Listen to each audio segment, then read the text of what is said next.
Hello mga beshies! So ngayon, gagawa tayo ng DIY na sticker. So, since DIY ito, kakailanganin natin ng mga materials natin. So, ang unang-una is itong double-sided tape.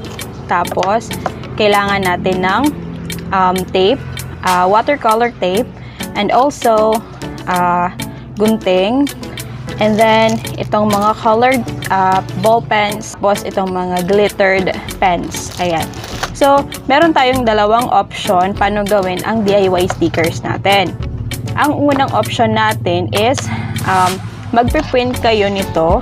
Ayan, using sticker paper at ipiprint nyo sila. So, mas madaling gawin ito kasi all you need to do is to cut your desired stickers na gagawin. For example, ito. Na-print ko na siya kanina. Kumuha lang ako sa Google ng mga pictures na gusto ko. Tapos, ikakat na lang natin siya. Ayan. Ayan. So, nakat ko na siya kanina. Ayan na yung magiging itsura niya. So, gagawin mo na lang is tatanggalin mo yung paper dito. So, pwede mo na siyang gawing sticker paper. Ayan. Pwede mo na siyang gawing sticker, DIY sticker mo. So, pwede mo na siyang ipadikit dito sa ating bond paper. Yung second option naman natin, Bessie, is ito yung kailangan natin gawin. Magda-drawing tayo. Ayan.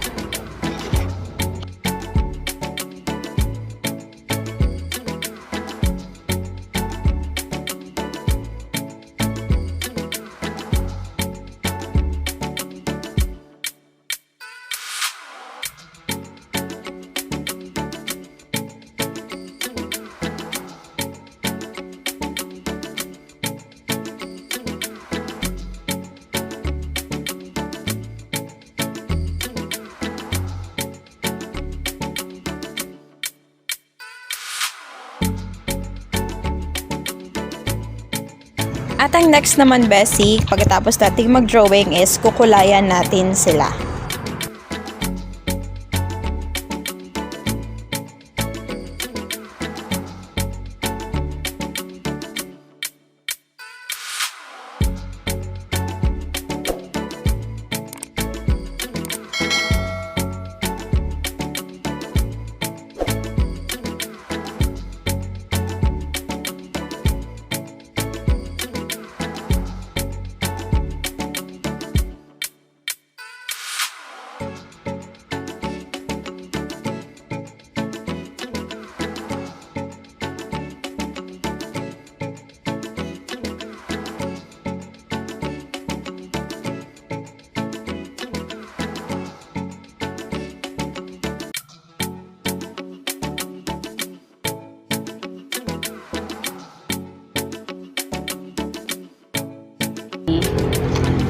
Ang gagawin natin is lagyan natin siya ng watercolor tape.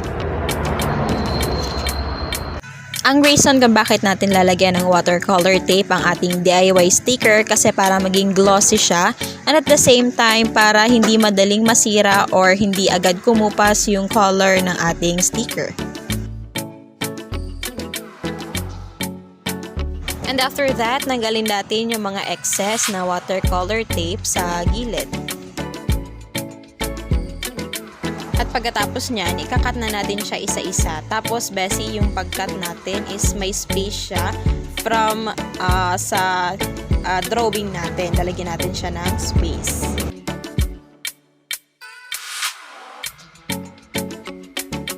At ayan na, Bessie, nakat ko na sila lahat. Ayan. So, ang next natin na gagawin is lalagyan natin sila ng double-sided tape sa likod.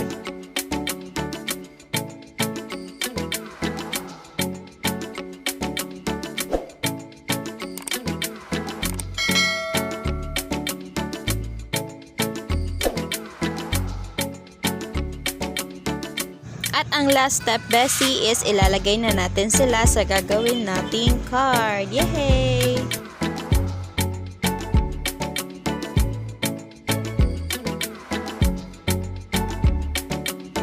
And to make it more personalized, pwede kayo maglagay ng mga gusto nyong messages sa gagawin ninyong card. Ayan.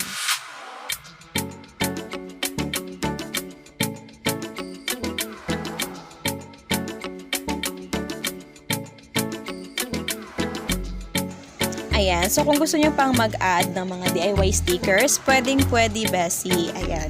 So, ganyan lang kadali gumawa ng mga DIY stickers. Hope you like this video and please don't forget to like this video and more tutorials and DIY sa ating YouTube channel. Ayan, Beshies! Bye!